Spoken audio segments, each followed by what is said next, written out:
দিয়েছি তো রক্ত, আরো দেব রক্ত, দিয়েছি তো রক্ত, আরো দেব রক্ত, রক্তের বন্যায় দেশে যাবে অন্যায়, লড়াই লড়াই লড়াই চাই, লড়াই করে বাঁচতে চাই, লড়াই লড়াই লড়াই চাই। লড়াই করে বাঁচতে চাই। লক্ষ হাদি গর্জে উঠবে, প্রত্যেকটা ঘরে ঘরে হাদি তৈরি হবে, ইতিহাস এটাই সাক্ষ্য দেয়। আমরা জানি যে এই বাংলার জমিনে যারা সত্যি কথা বলে তাদের শত্রু বেড়ে যায়। হাদি ভাই আমাদের জুলাই 24শে জুলাইয়ের আন্দোলনের রক্ত থেকে উঠে আসে গভীর সৈনিক। এই সৈনিকের কিছু হলে ইন্টারিম আপনাকে বলতে চাই, আপনি আমাদের ভাইয়ের রক্তের উপর দাঁড়িয়ে আছেন। আপনি যদি সন্ত্রাসীর বিরুদ্ধে জিরো টলারেন্স নীতি না গ্রহণ করতে পারেন, আপনি এই গদিতে থাকার অধিকার রাখতে পারেন না।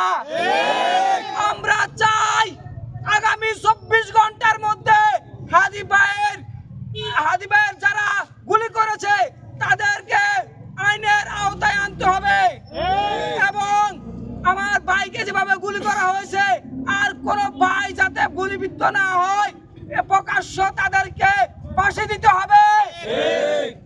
এবং ইন্টারিমকে আপনাকে জানিয়ে দিতে চাই, আপনি 24 সালে দেখেছেন, সারা বাংলাদেশ দেখেছে, সারা বিশ্ব দেখেছে, আমরা বাঙালি জাতিরা মাথা নোয়াবার নয়।